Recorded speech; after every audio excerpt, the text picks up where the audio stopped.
I am Brother Hadran Voss, Devastator Marine of the Crimson Wardens, 4th Company. I speak these words into the company Voxlog not because I expect to survive this night, but because someone must bear witness to what transpires in the forgotten corridors of the Eternal Mortis. This space hulk, this conglomeration of ancient vessels fused by warp currents and madness, has drifted through the void for millennia. Tonight, it belongs to the Xenos. Tonight, we hold a single corridor against the tide. If you're ready to stand vigil with me through this entire night of blood and bolter fire, subscribe now and let the Emperor's light guide you back to this channel. Comment below which chapter world you're watching from: Terra, Baal, Fenris, or some forgotten outpost in the void. We hold the line together, brothers. My heavy bolter is mounted on a reinforced tripod, maglocked to decking that groans beneath the weight of my ceramite boots. The weapon is a Mark IV pattern, blessed by Techmarine Valrun before we descended into this tomb. Its barrel still radiates heat from the last engagement. 3 hours passed, when the first wave tested our defenses. We killed 47. The chittering in the darkness suggests thousands remain.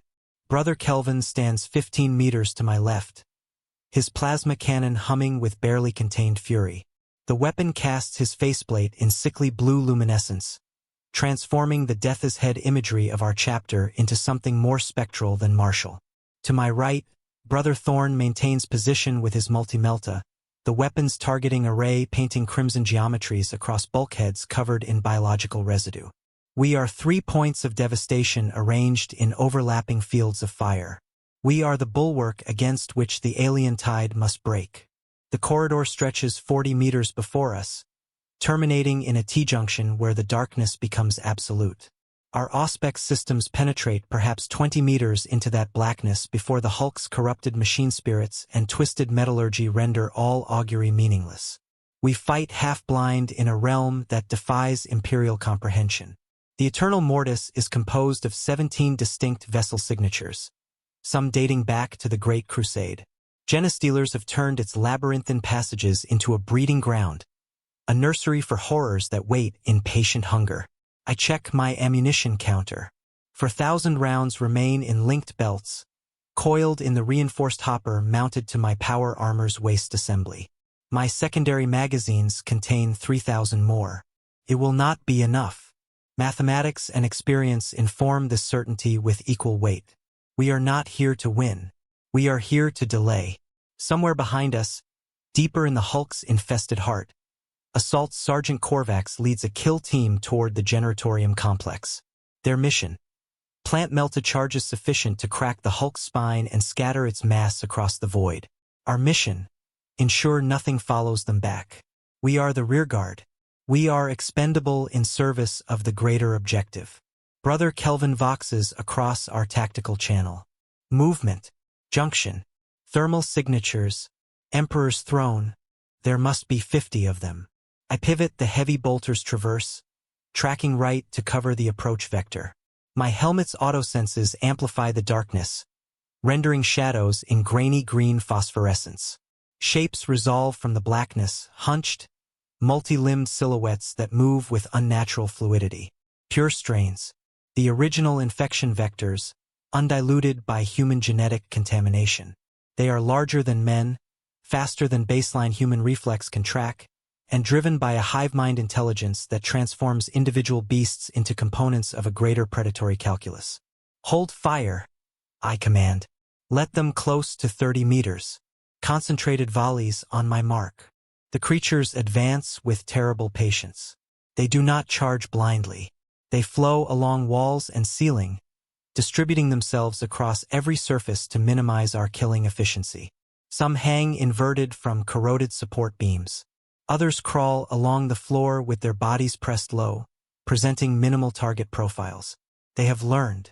Somewhere in the synaptic network that binds their species, they retain memories of previous encounters with Space Marines. They know our capabilities. They adapt. 20 meters now. I can see the ridgework of their elongated skulls, the surgical precision of their claws, the nightmare geometry of their extra limbs folded against torsos designed for maximum lethality. Their eyes reflect our targeting beams, dozens of pinprick glints in the darkness, watching, calculating, preparing. Steady, I breathe across the Vox. My heart's beat in counter-rhythm, a physiological redundancy that allows me to maintain absolute focus even as adrenaline floods my enhanced bloodstream. My fingers rest featherlight on the heavy bolter's trigger mechanism. The weapon thirsts. So do I. 15 meters. The pure strains pause. For 3 seconds, absolute silence dominates the corridor. Even the ambient groaning of stressed metal seems to quiet. They are coordinating. Somewhere in that alien gestalt consciousness, a decision crystallizes. I know what comes next. Contact imminent, Brother Thorn states, his voice flat with practiced detachment. Throne guide our aim. 10 meters. They explode into motion. Fire! I roar, and the corridor transforms into a vision of the Emperor's holy wrath made manifest. My heavy bolter erupts, cycling at 600 rounds per minute, each mass-reactive shell screaming downrange to detonate inside alien flesh. The recoil vibrates through my armor's frame, a familiar sensation that centers my focus absolutely. Kelvin's plasma cannon adds its voice, a shrieking discharge that turns the lead purest rain into superheated vapor and flash-burned carbon. Thorn's multi-melta carves a thermal lance through the mass, bisecting 3 creatures in a single sustained burst. The air becomes a storm of shrapnel, vaporized tissue, and superheated metal fragments. My helmet's audio dampeners activate automatically, reducing the deafening cacophony to manageable levels. Shell casings eject in golden streams, clattering against the deck in rhythmic percussion. The muzzle flash strobes like lightning, transforming the corridor into a nightmarish tableau of frozen violence. Alien bodies caught mid-leap, limbs extended, jaws agape in silent screams. They die by the dozens, but they do not stop. The first wave breaks against our position like a tsunami striking adamantium cliffs. We shred them with systematic precision, but precision is a finite resource measured in ammunition expenditure and barrel temperature. My heavy bolter's heat gauge climbs toward critical thresholds. 300 rounds expended in the opening seconds. The weapon's machine spirit growls its satisfaction, but I feel the subtle shift in recoil patterns that indicates thermal stress on the barrel assembly. A purest rain reaches 8 meters before Kelvin's plasma bolt reduces it to constituent atoms. Another makes 6 meters, running along the wall with impossible agility, before my concentrated burst severs its spine and sends the corpse tumbling into the advancing mass behind it. They climb over their own dead without hesitation, without fear, without anything resembling self-preservation instinct. The hive mind expends them as we expend ammunition, calculated losses in service of eventual victory. Brother Thorn adjusts his aim downward, targeting the floor itself. The multi-melta's thermal beam superheats the corrupted decking, transforming metal into molten slag. 3 pure strains attempting to close through the resulting crater simply sink into liquefied steel, their death screams transmitted through our Vox as ultrasonic feedback. It buys us seconds. Seconds are worth their weight in depleted uranium. First magazine exhausted. I report, my voice mechanically calm despite the biological imperative toward adrenal-infueled urgency. My training overrides instinct. Panic is a luxury afforded only to those who fight without the Emperor's blessing. I am Space Marine. I am weapon. I am unbreakable will given ceramite form. My gauntlet hands move through the reload sequence with practiced efficiency. Disengage spent belt, extract secondary magazine, feed new belt into receiver, prime firing mechanism. 4.2 seconds. In that interval, Kelvin and Thorn maintain suppressing fire, their weapons overlapping arcs denying the Xenos any opportunity to exploit my momentary vulnerability. This is why Devastator squads drill until muscle memory transcends conscious thought. This is why we trust each other with absolute certainty. I resume firing. The new belt feeds smoothly, each round chambering with mechanical perfection. The Omnisia's blessing upon Tech Marine Volrun. His maintenance rituals have rendered this weapon flawless despite the corrupting influence of the warp-touched Hulk. 700 rounds remaining in this magazine. Then 3,000 more. Then nothing but combat blade and ceramite fists against creatures designed by evolutionary nightmare to kill precisely what we are. The The purest rain corpses are piling now, creating obstacles that force the subsequent waves to navigate barricades of their own dead. This should slow them. It does not. They possess the terrible intelligence to use the corpse piles as cover, advancing behind mounds of cooling flesh, exposing themselves only for split seconds before lunging forward to the next position. They learn. Emperor damn them, they learn faster than any Xeno species has right to. Kelvin, concentrate fire on the corpse pile at junction center. I command. Deny them the cover. His plasma cannon obliges. The superheated discharge ignites residual biological compounds in the alien corpses, transforming the barrier into a pyre that fills the corridor with acrid smoke. My helmet's filtration systems activate, scrubbing toxins from the recycled air I breathe. Through the flames, I see silhouettes still advancing, their bodies wreathed in fire but undeterred. Some collapse after 3 meters. Others reach 5 before immolation claims them. One, Emperor witnessed this abomination. Makes it 7 meters while burning, its limbs still striking out in killing arcs before its nervous system finally succumbs to thermal catastrophic failure. Brother Thorn's voice carries a note I recognize, not fear, for we have been psycho-conditioned beyond such weakness, but professional concern. Ammunition expenditure rate exceeds tactical projections. At current consumption, I will be depleted in 43 minutes. Acknowledged, I reply, already running the calculations. 43 minutes for Thorn. 50 for Kelvin, whose plasma cannon's hydrogen cells allow for approximately 130 more shots at current intensity. My own heavy bolter, 60 minutes if I maintain disciplined fire control. If I do not, perhaps 30.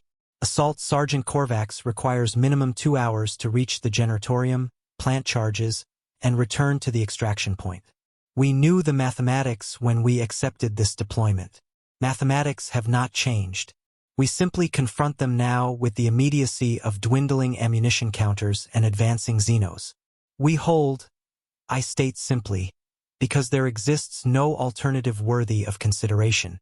The Emperor's gaze is upon us. We will not be found wanting. The second wave strikes before the first has fully collapsed. These creatures possess no concept of tactical pause, no need to regroup or assess casualties.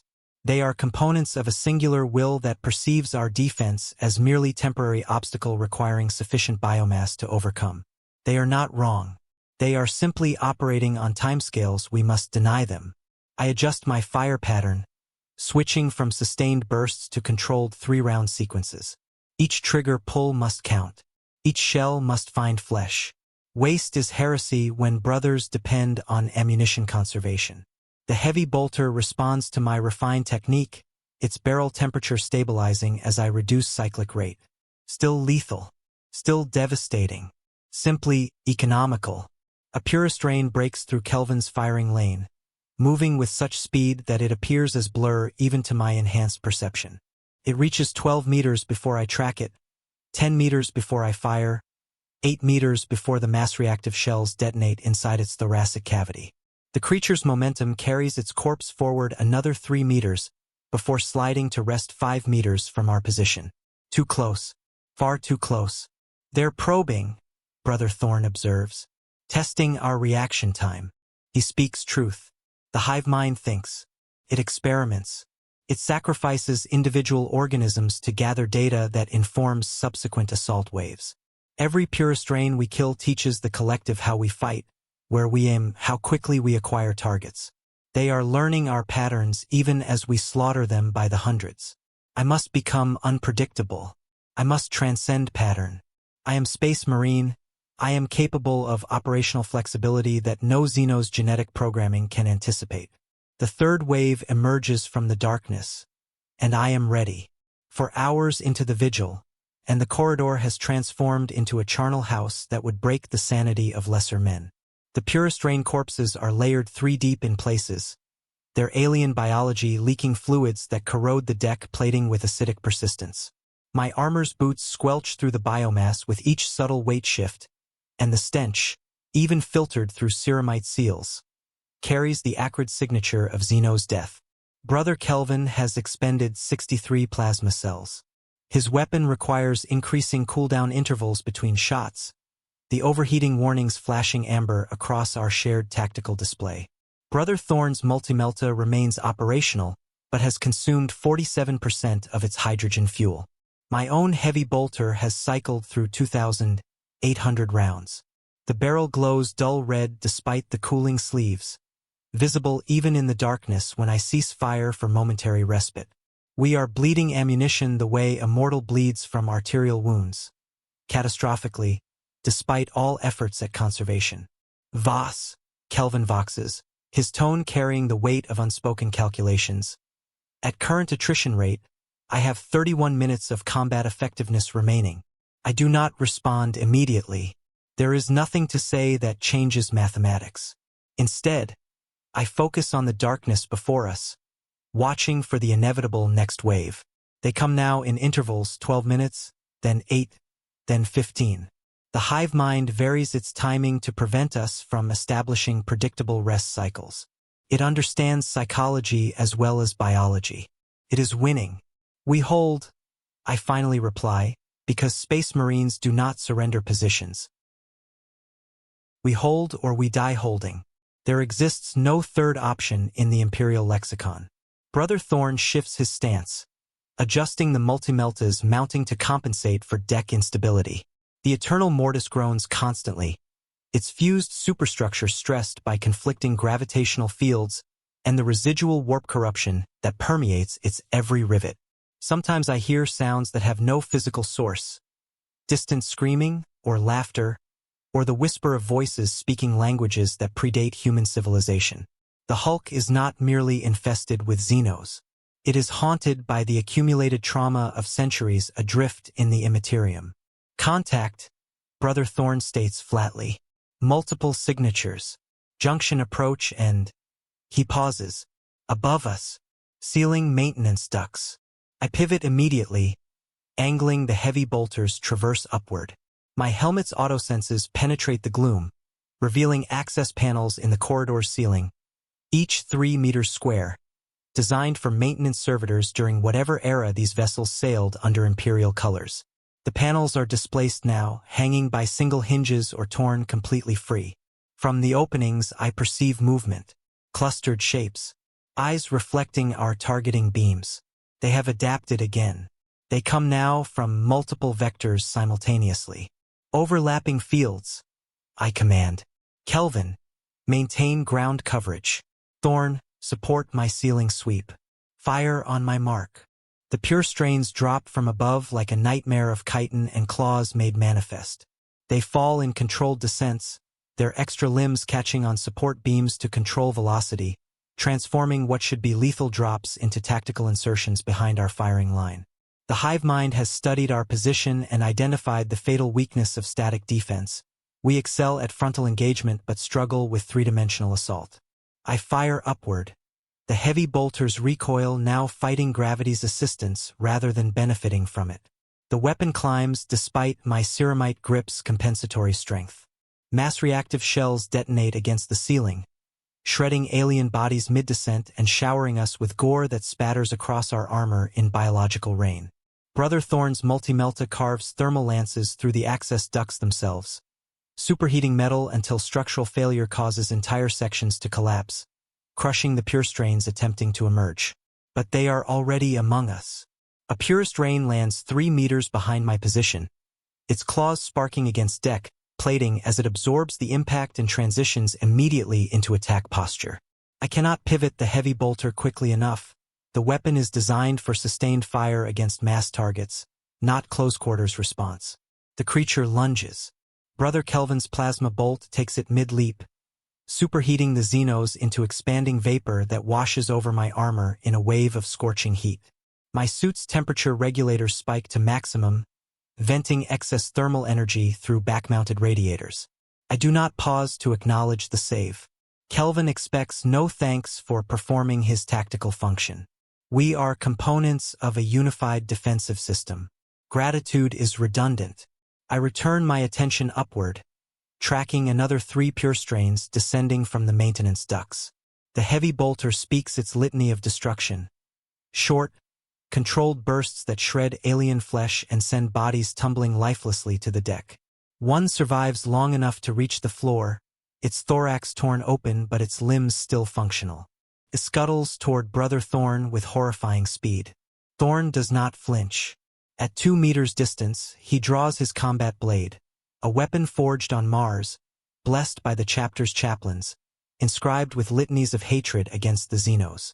He meets the Pure Strain's charge with a single upward thrust that penetrates its skull ridge and scrambles the ganglion cluster that passes for its brain. The creature spasms once, then collapses. Thorn extracts his blade, returns it to its sheath, and resumes firing position with the multi-melta. 4.8 seconds from draw to resume. Textbook efficiency. The ceiling assault costs them dearly, 27 Pure Strains destroyed, with only 3 reaching engagement range. But it costs us as well. I have expended another 400 rounds. Kelvin's plasma cannon now flashes critical temperature warnings. Brother Thorn's blade carries acidic Xenos blood that corrodes the inscribed litanies, requiring ritual purification if we survive. They're learning too quickly, Kelvin observes, his voice carrying the flat effect we adopt when speaking truths we would prefer to deny. I cannot disagree. Each assault wave employs new tactics, new approach vectors, new methods of exploiting our limitations. The hive mind thinks with the processing power of thousands of organisms networked into singular purpose. It is, in its way, beautiful, the perfect predator adapting in real time to the perfect prey. We are locked in an evolutionary arms race compressed into hours rather than millennia. We are losing, but we do not speak this truth aloud. To voice defeat is to manifest it in reality. So instead we reload. We cool our weapons. We check ammunition counters and calculate remaining combat time. And we prepare for the next wave because that is what Space Marines do. We hold. We fight. We die if necessary. But we never, ever surrender ground. The darkness before us ripples with fresh movement. They are coming again. 6 hours. The chronometer in my helmet's display marks each passing second with ruthless precision, counting down toward inevitability. Assault Sergeant Korvax voxed 43 minutes past. Brief transmission, heavy interference, confirming his kill team had reached the generatorium complex and begun charge placement. Estimated completion, 90 minutes. Extraction window, 30 minutes beyond that. Total remaining time we must hold this corridor, 120 minutes. Brother Thorn has exhausted his multi-melta. The weapon sits silent beside him, its hydrogen cells depleted, its barrel scoring fused by thermal stress. He now fights with his bolt pistol, 60 rounds remaining across 3 magazines, and his combat blade. He has positioned himself closer to my firing position, abandoning his previous station to concentrate our defensive arc. We are 3 Devastators no longer. We are 2 functional heavy weapons and 1 brother reduced to close-quarters armament. Kelvin, I vox. Status. 14 plasma cells remaining. Weapon heat sink efficiency compromised at 63%. Each subsequent shot risks catastrophic overload. His voice remains steady, but I hear what he does not say. He is nearly finished as effective fire support. My own heavy bolter has cycled through 4,100 rounds. I have 2,900 remaining. At current engagement intensity, perhaps 70 minutes of combat effectiveness. Not enough. The mathematics mock me with their cruel precision. The corridor before us has ceased to resemble anything built by human hands. The purest rain corpses are heaped in mounds that reach 2 meters high at the junction, creating a grotesque landscape of alien dead through which subsequent waves must navigate. The deck itself has failed in 3 locations, revealing lower levels where movement suggests additional Xenos presence. We have sealed these breaches with concentrated fire, melting the deck edges until they collapse inward and entomb whatever horrors lurked below. Temporary solutions. Borrowed time. A new sound emerges from the darkness, different from the chittering, scraping cacophony of purest rain movement. This is deeper, resonant, carrying subsonic frequencies that vibrate through my armor's frame and trigger instinctive revulsion despite my psycho-conditioning. I know this sound from briefing archives and picked footage recovered from previous Hulk cleansing operations. Broodlord, Brother Thorn identifies, his voice tight with controlled tension. Alpha organism. Hive nexus. Emperor damn us all. A broodlord is not merely larger and stronger than the pure strains it commands. It is psychically active, the focal point through which the hive mind channels its will. It can coordinate attacks with terrifying sophistication. It can sense our positions through means that transcend conventional augury. And it is nearly impossible to kill without concentrated heavy weapons fire, the precise resource we are hemorrhaging with each passing engagement. Hold fire until visual confirmation. I command, forcing my voice to project confidence I do not entirely feel. Conserve ammunition. We kill it first, then manage the swarm. The darkness births it like some obscene parody of holy revelation. The broodlord emerges from the junction, and even having studied the briefing materials, I am unprepared for the sheer physical wrongness of its existence. It stands perhaps 3 meters tall, its body a nightmare fusion of human genetic template and tyrannid predator evolution. Overdeveloped musculature cords its frame.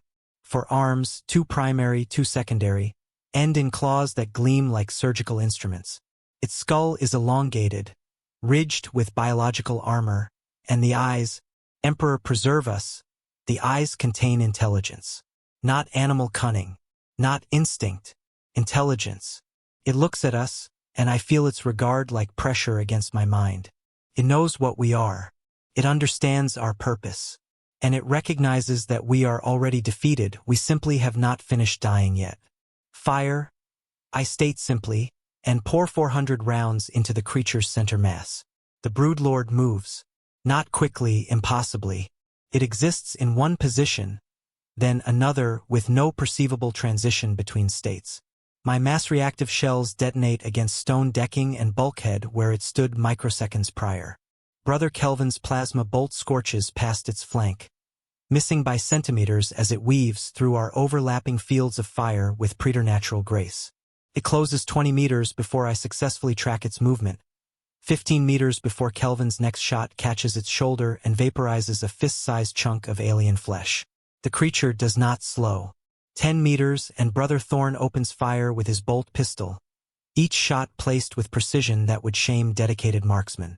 3 rounds hit. 3 detonate inside the broodlord's torso. It absorbs the damage like rain and continues its advance. 5 meters. I switch the heavy bolter to maximum cyclic rate, abandoning conservation for desperate firepower. The weapon roars, emptying the belt in a sustained burst that transforms the air between us into a storm of explosive death. The broodlord's chest explodes, its left arm severs, acidic blood sprays in arterial gouts. Still it comes. 3 meters. Brother Kelvin fires at point-blank range. The plasma bolt takes the broodlord in the skull ridge, superheating bone and brain matter into expanding gases. The creature's head detonates. Its body collapses forward, momentum carrying it sliding to rest 1 meter from our position. We do not celebrate. We have no time. The pure strains are already advancing, emboldened by their alpha's sacrifice, flooding through the junction in numbers that eclipse all previous waves. 50, 70, perhaps 100. My tactical counter struggles to maintain accurate targeting solutions as the mass of alien bodies fills the corridor like rising floodwater. Kelvin, I bark into the vox. Empty, he responds, his tone carrying terminal finality. Plasma cells exhausted. Switching to bolt pistol. We are finished. We simply have not acknowledged it yet. I fire the heavy bolter until the barrel glows white-hot, until the ammunition belt runs dry, until the weapon's machine spirit screams warnings across my helmet display. I kill 38 pure strains. It is not enough. They reach 15 meters, then 12, then 10. I maglock the heavy bolter to the deck and draw my combat blade. Brother Thorn stands to my left, blade already drawn.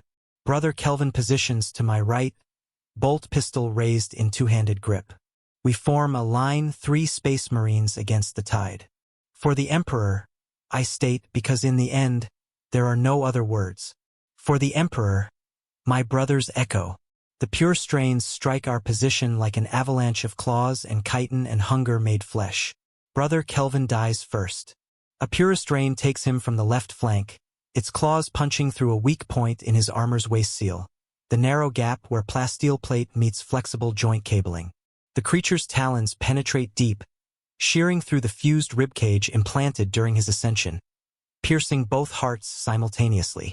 He fires his bolt pistol 3 more times, each shot finding alien flesh even as his lifeblood drains. Then he falls. I kill the creature that slew him. My combat blade, 2 meters of consecrated steel, removes its head in a single strike. The body collapses across Kelvin's corpse, and I have no time for grief, no space for mourning, because 7 more pure strains press the attack.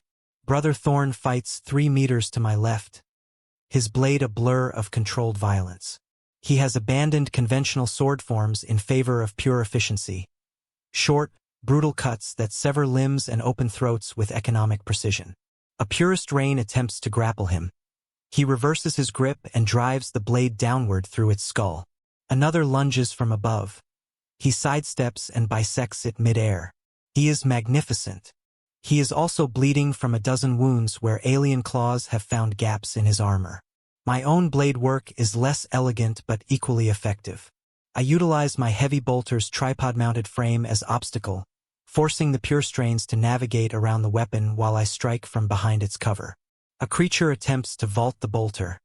I catch it mid-leap with an upward thrust that splits its sternum to spine. Another tries to flank. I pivot and remove its forelimbs with a horizontal cut, then finish it with a downward strike that cleaves its skull ridge. They die. Emperor witness, they die by the dozens. But they do not stop coming. My armor's integrity warnings flash amber, then red as accumulated damage compromises multiple systems. My left pauldron is scored by claw marks that have cut through ceramite and exposed the power cabling beneath. My right greave bears a rent where acidic blood has eaten through the outer plating. My helmet's right lens is cracked, reducing vision on that side to blurred impressions. I am breaking down by degrees, becoming less weapon and more target with each passing second. Brother Thorn goes down suddenly, pulled from his feet by a purist Rain that has lost both arms but retains functional jaws. The creature latches onto his ankle and drags him backward into the mass of alien bodies. I see his blade flashing, hear his roared curses through the vox, watch as he kills 3 more even while being borne down by sheer numbers. Then his vox signal flatlines. I am alone. The corridor is filled with pure strains, 30, 40, perhaps more. They circle me now with predatory patience, having learned through bitter experience that reckless charges against Space Marines yield only death. They are calculating the optimal moment to strike en masse, coordinating their assault through the hive mind's psychic network. I should be dead already. By every tactical projection, every combat simulation, I should have fallen when Thorn did. Yet I stand, blade in hand, back against the bulkhead, surrounded by Xeno's nightmares. And I realize with sudden clarity, they are hesitating. The hive mind is weighing the cost of my life against the value of its remaining organisms. It is performing the same brutal calculus I performed hours ago, measuring expenditure against objective. It fears I will kill too many before I fall. I laugh. A sound filtered through my helmet's vox emitter into something harsh and metallic, more machine than human. The pure strains flinch at the sound. They have never heard prey that fights back express something resembling joy.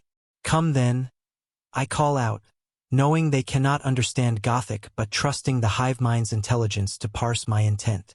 Come and pay the Emperor's price for this ground. They come. I kill 6 in the first 8 seconds, blade work refined by decades of training, enhanced by transhuman physiology, driven by gene-wrought fury that transcends mere human rage. Purest Rain loses its thorax. Another loses 3 limbs and its skull. A third I impale through the central ganglion mass, then kick from my blade into 2 more behind it. But they are too many. Claws find the gap in my left shoulder plate, shearing through the joint mechanism. My arm goes numb, the combat blade falling from nerveless fingers. I draw my bolt pistol with my remaining functional hand, emptying the magazine at point-blank range. For pure strains die. My pistol cycles empty. A massive impact strikes my chest, cracking ceramite and driving me backward against the bulkhead. I cannot breathe, One of my lungs has collapsed, the other struggling to compensate. My vision tunnels, darkness creeping in from the periphery. I see pure strains closing, their claws raised for killing blows. This is the end. I have held for 8 hours. I have killed hundreds. I have given Assault Sergeant Korvax the time he needed. I have fulfilled my purpose. I close my eyes and prepare for the Emperor's judgment. The killing blow does not fall. Instead, I hear the most beautiful sound imaginable. The distinctive bark of bolter fire, the heavier roar of a thunder hammer's discharge field, the battle chant of Space Marines advancing in combat formation. I force my eyes open, struggling to focus through damaged autosenses. Assault Sergeant Korvax has returned. His kill team, 5 brothers in full assault configuration, tears through the purest rain mass like knives through parchment. They are fresh, fully armed, unbloodied. They are glorious. Voss! Korvax's voice cuts through the vox. Extraction. Now! 2 brothers reach my position, hauling me upright with ceramite gauntlet hands. I cannot walk. My left leg is non-functional, servos damaged beyond immediate repair. They carry me, their bolters firing one-handed while supporting my weight between them. Kelvin and Thorn? I rasp through damaged vox emitter. Honor dead. Korvax responds simply. You held, brother. The charges are set. We are leaving. The kill team fights a running withdrawal, collapsing back through corridors I recognize dimly through pain and fading consciousness. The pure strains pursue, but they are disorganized now, their broodlord dead, their tactical coordination degraded to simple predatory hunger. Korvax's brothers kill them with professional efficiency, leaving a trail of alien corpses marking our retreat path. We reach the extraction point, an exterior docking collar where our Thunderhawk awaits, engines already burning, assault ramp lowered. They carry me aboard. I collapse against the restraint harness, feeling the vibration as the gunship's engines achieve full thrust and tear us free from the eternal mortis. Through the viewport, I watch the hulk receding. Then I see the flash, multiple detonations in sequence, each melt-a-charge triggering the next, a cascading failure that tears through the generatorium complex and propagates through the hulk's fused superstructure. The eternal mortis breaks apart, fragmenting into 17 constituent vessels that tumble through the void in their final divergence. We have won.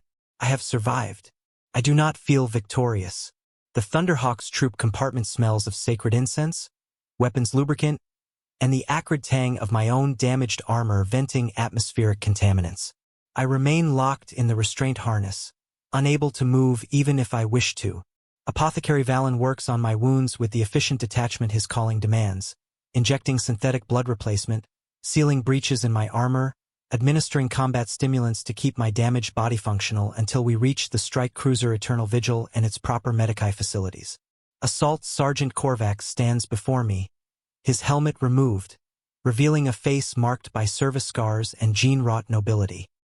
He studies me with eyes that have witnessed countless battlefields, assessed countless brothers' conditions, determined countless times whether a wounded Marine will survive or requires the Emperor's mercy.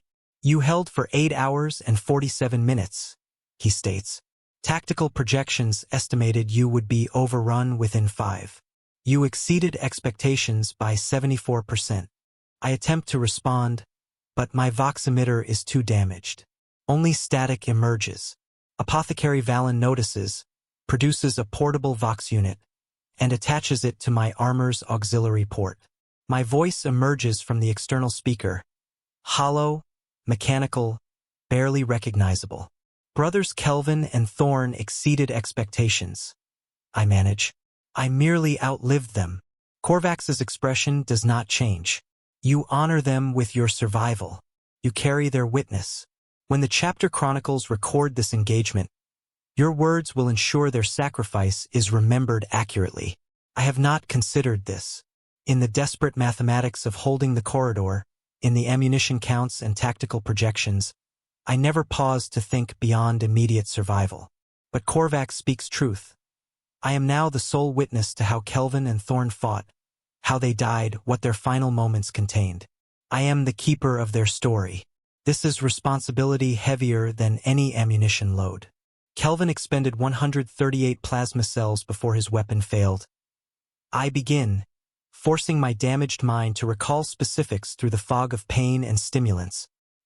He maintained perfect fire discipline, never wasting a shot, even when the pure strains reached close quarters. When his plasma cannon finally depleted, he transitioned to bolt pistol without hesitation. He died killing the creature that killed him. Korvax nods, his expression solemn. Exemplary. His name will be inscribed in the Hall of Remembrance. Continue. Brother Thorn exhausted his multi-melta, holding the right flank against a three-dimensional assault from ceiling maintenance ducts.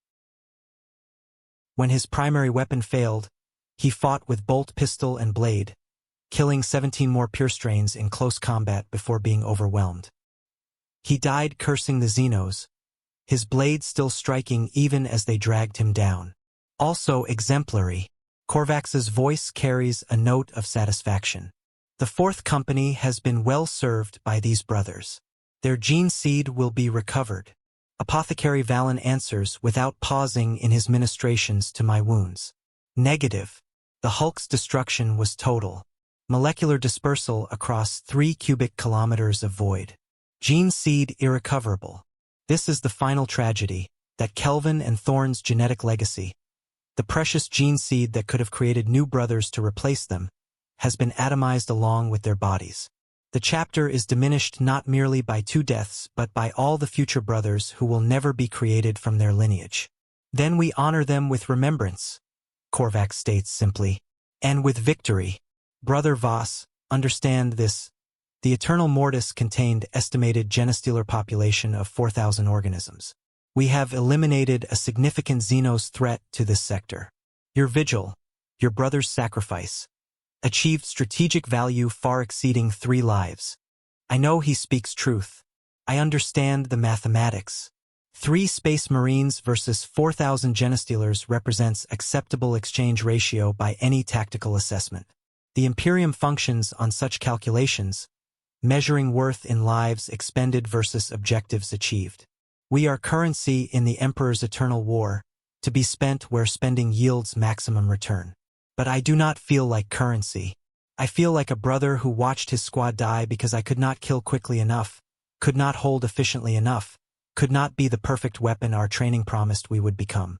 You are experiencing survivor's guilt, Apothecary Valen observes, his voice clinically detached.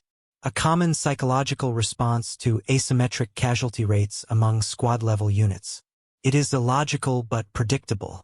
I will note it in your post-engagement assessment. I want to argue to explain that what I feel transcends simple guilt, that it carries philosophical weight about the nature of brotherhood and duty and the price we pay to be the Emperor's chosen. But my strength is fading, the combat stimulants losing efficacy as my body's damage accumulates beyond their capacity to compensate. My vision tunnels again, darkness creeping inward from all sides. Rest, brother, Korvax commands, and when an assault sergeant gives orders, even suggestions become imperatives. You have earned it. The eternal vigil is 43 minutes distant. Sleep. We will wake you when Medici facilities are prepared. I try to resist, to maintain consciousness, to hold vigil one final time over the memory of my fallen brothers. But transhuman physiology has limits, and I have exceeded them. My eyes close, the darkness claims me. I dream of the corridor, of heavy bolter fire and purest rain hordes, of Kelvin's plasma cannon and Thorn's blade, of 8 hours defending ground that no longer exists against enemies now scattered as molecular debris across empty void. I dream of holding the line. I wake to white light and the smell of antiseptic.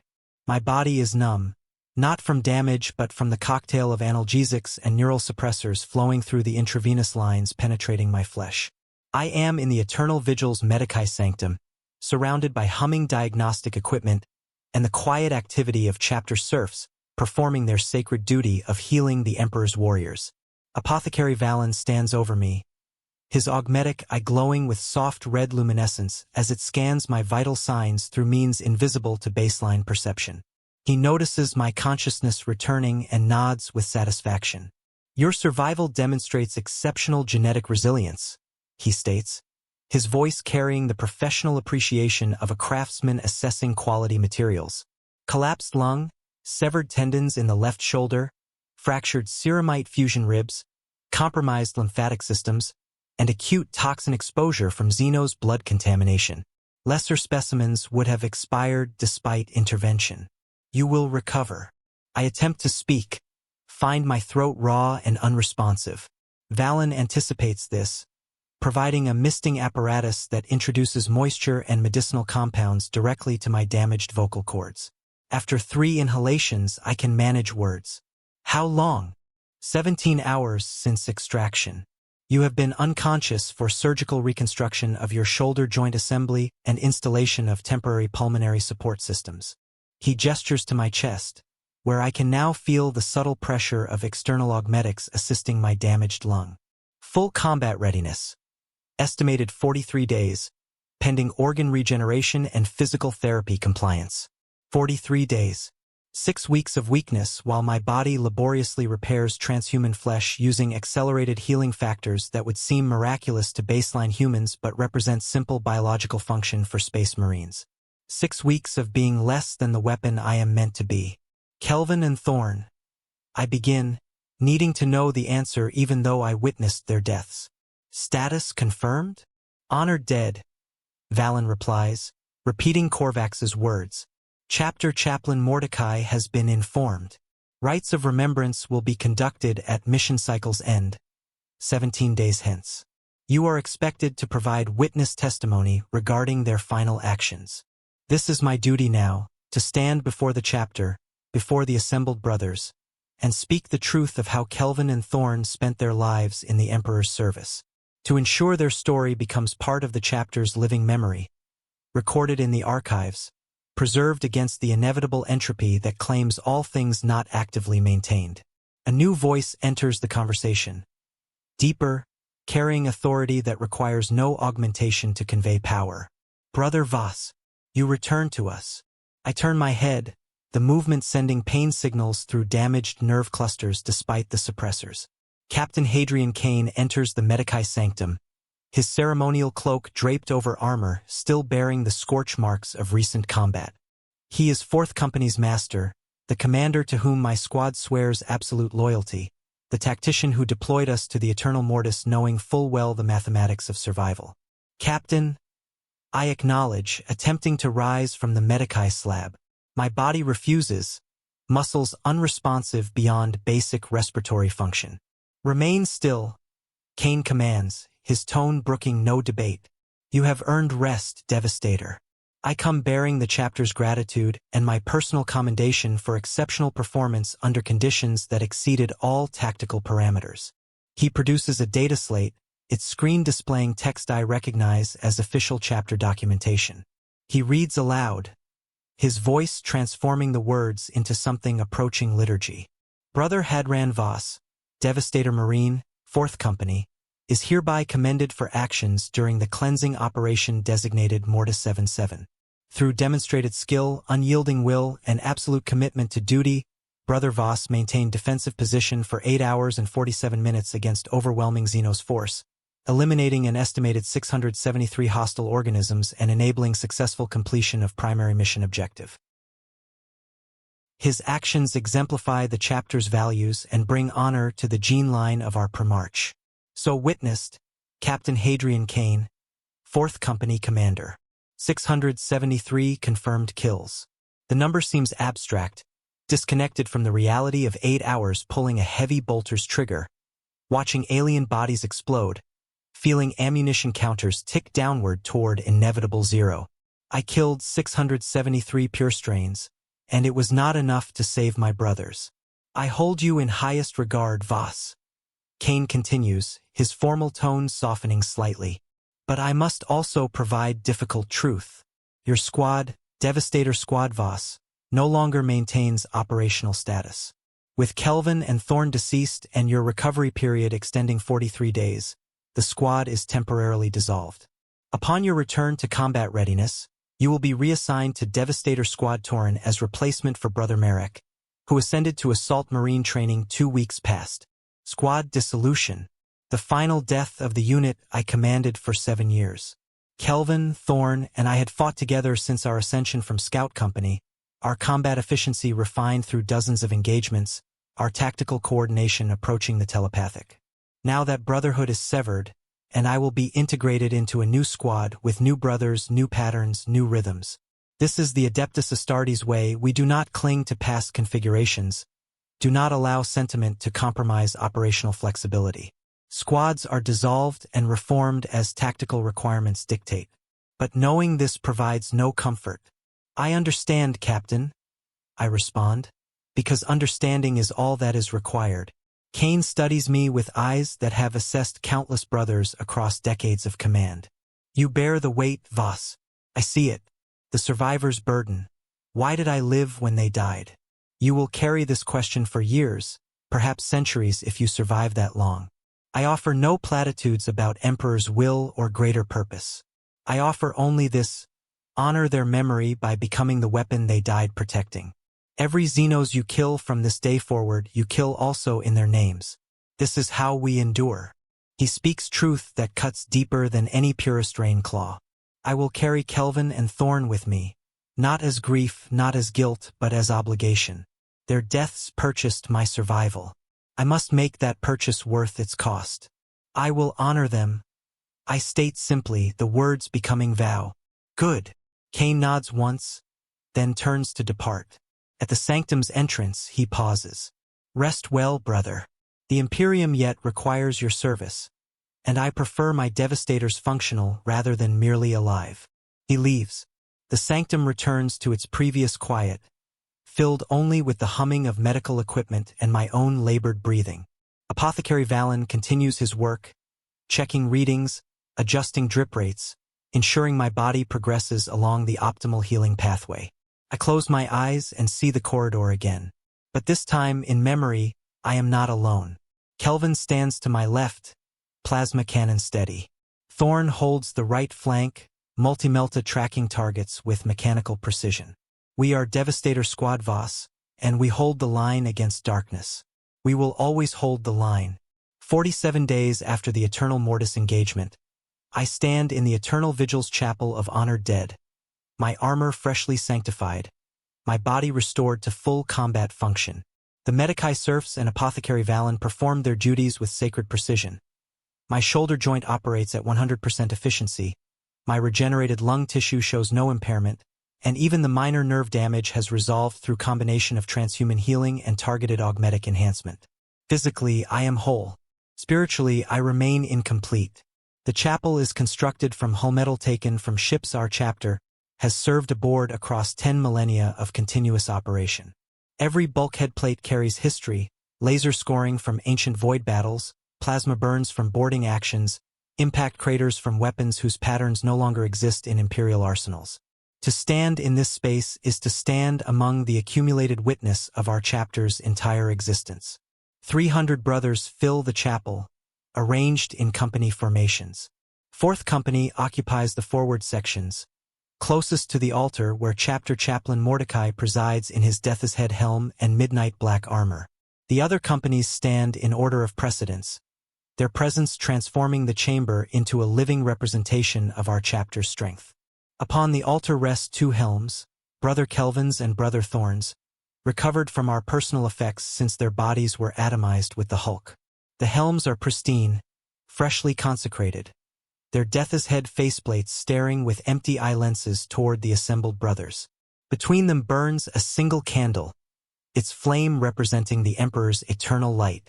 Chaplain Mordecai begins the rite of remembrance, his voice amplified through the chapel's Vox system to reach every brother present.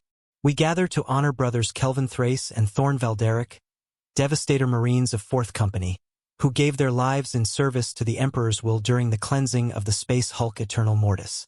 Their sacrifice exemplifies our chapter's highest values: courage in the face of overwhelming odds, loyalty to brothers in arms, and absolute commitment to duty regardless of personal cost. He continues through the liturgical formulas, reciting their service records, their confirmed kill counts, their commendations and battle honors. Kelvin, 14 years of service, 43 engagements, estimated 2,000 confirmed Xenos kills. Thorn, 16 years of service, 51 engagements, estimated 2,300 confirmed kills. Numbers that reduce lives to mathematics, sacrifice to statistics. But this is how we remember, through documented achievement, through recorded contribution to the Imperium's eternal war. Then Chaplain Mordecai gestures toward me. Brother Hadran Voss, step forward and provide witness. I ascend the altar steps, each footfall echoing through the chapel's perfect acoustics. 300 brothers watch in silence. I face the assembled chapter and begin to speak. I am Brother Hadran Voss, Devastator Marine, sole survivor of the engagement designated Mortis 77. I speak as witness to how brothers Kelvin and Thorn fought and died. I recount the 8 hours in detail that burns with absolute clarity despite my injuries, the ammunition expenditure rates, the tactical adaptations, the moment when Kelvin's plasma cannon finally depleted and he transitioned to bolt pistol without hesitation. I describe Thorn's blade work, his efficiency in close combat, the 17 pure strains he killed even as his primary weapon lay useless. I speak of the Broodlord, of how we killed it together, of the cost that victory extracted. I describe Kelvin's death, quick, final, still fighting even as his hearts failed. I describe Thorn being pulled down by the mass, his blade flashing to the last, his curses still audible through the Vox until his signal flatlined. They died as Space Marines should die, I conclude, my voice carrying to the chapel's furthest reaches. Standing, fighting, killing the Emperor's enemies until their last breath. They held the line when holding seemed impossible. They purchased victory with their lives, and that purchase was not wasted. 4,000 Genostealers were eliminated. The sector is cleansed. Their sacrifice has meaning. Silence follows my words, the kind of profound quiet that contains not absence but presence. 300 brothers simultaneously contemplating mortality, duty, and the price we pay to be the Emperor's chosen. Chaplain Mordecai raises his Crozius Arcanum, the weapon crackling with power field energy. Brothers Kelvin and Thorn are dead. But death is not the end for those who serve the Emperor faithfully. They live now in our memory, in our actions, in every Xenos we kill in their names. They are with him at his side, their service recognized. Their souls granted the peace we who remain cannot know until our own duties conclude. He begins the hymn of ascension, and 300 voices join in the liturgical chant.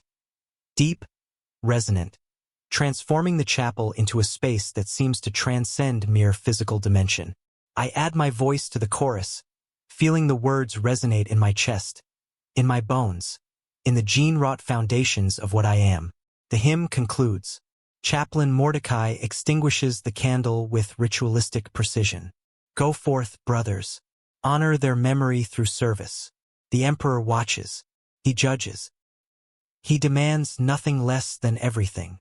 For the Emperor, 300 voices respond in unison. The brothers file out in orderly procession, returning to their duties, their training, their endless preparation for the next engagement. I remain at the altar, staring at the two helms, feeling the weight of witness settle more firmly upon my shoulders. Captain Kane approaches from my left, his footfalls deliberate. You spoke well, Voss. Kelvin and Thorn are properly honored. They deserve more than words, I reply quietly. They deserve to be remembered accurately. You provided that. It suffices. Kane pauses, then continues. You rejoin active duty rotation tomorrow. Devastator Squad Torin will brief you at 0600 hours. Sergeant Torin is exacting but fair. You will integrate smoothly. Yes, Captain. Kane studies me with that same assessing gaze he employed in the Medici Sanctum. You still carry the weight. This is acceptable. Warriors without weight become reckless. But do not allow it to compromise your efficiency. Your new squad brothers depend on you being the weapon you were trained to become, not a memorial to the dead. His words are harsh, but Space Marines do not traffic in comforting lies. We speak truth, however uncomfortable, because comfort is luxury we cannot afford. I understand, Captain. I will not fail Squad Torin. Good. Kane turns to depart, then pauses. One final matter. Brother Marek, the Marine whose position you assume in Squad Torin, ascended to assault training after 7 years as Devastator. 7 years, Voss. You carry 14 years of heavy weapons experience. Sergeant Torin specifically requested you for your expertise. Do not disappoint him. With that, Kane leaves. I am alone in the chapel with the 2 helms and the memory of brothers who will never speak again. I reach out, touching Kelvin's helm with my gauntlet hand. I will kill in your name, brother. Every Xenos, every traitor, every threat to the Imperium. I carry you forward. Then I touch Thorn's helm. We held the line. We will always hold the line. I leave the Chapel of Honor dead and return to the living sections of the strike cruiser. There are weapons to maintain, rituals to observe, preparations to complete. Tomorrow I join Squad Torin. Tomorrow I become component of a new tactical system, learning new patterns, adapting to new brothers. But part of me remains in that corridor aboard the Eternal Mortis, standing beside Kelvin and Thorn, heavy bolter cycling at maximum rate, holding against impossible odds. We held then. We hold now. We will hold forever because that is what Space Marines do. The line must hold. 23 years after the Eternal Mortis engagement, I stand once again as Devastator Marine, though the brothers beside me bear different names and the strike cruiser beneath my boots is not the Eternal Vigil but the Righteous Fury. 4th Company has been deployed to the Ghoul Stars, that cursed region where reality frays and nightmares leak through the cracks in spacetime. We hunt a Chaos warband, traitor Marines who abandoned their oaths and sold their souls for empty promises of power. I am older now, measured in years that would represent entire lifetimes for baseline humans. My service record spans 31 years, longer than many brothers survive, not yet long enough to approach veteran status. I have killed in 17 major engagements and countless minor actions. My confirmed Xenos kill count exceeds 4,000. My traitor Marine kills number 6. But I still remember the corridor.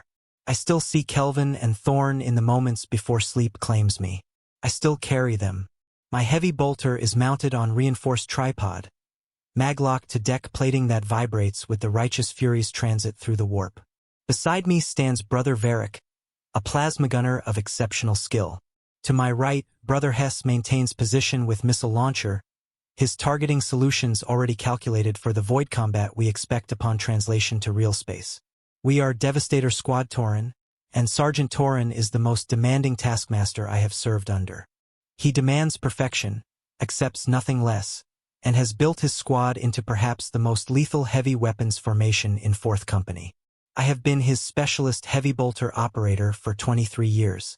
In that time, I have disappointed him precisely 0 times. Voss, Sergeant Torin voxes across the squad channel. Post-translation firing solutions will prioritize their escort frigates. Disable engines first, then proceed to systematic hull breaching. We need prisoners for interrogation. Acknowledged, Sergeant. Precision fire. Disable, not destroy. This is more challenging than simply pouring fire into target masses, but it represents the evolution of my capabilities. I am not merely the Marine who held the corridor anymore. I am the specialist who can place individual heavy bolter rounds with near-surgical accuracy, who understands ammunition conservation not from desperation but from mastery, who has refined transhuman reflexes through decades of continuous combat. The Righteous Fury shudders, the distinctive sensation of warp translation beginning. Reality peels away, replaced by the nauseating non-geometry of the Imperium.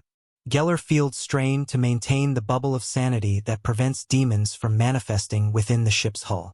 For 17 seconds, we exist in hell. Then real space snaps back into position with almost physical force. Contact, the ship's Vox system announces.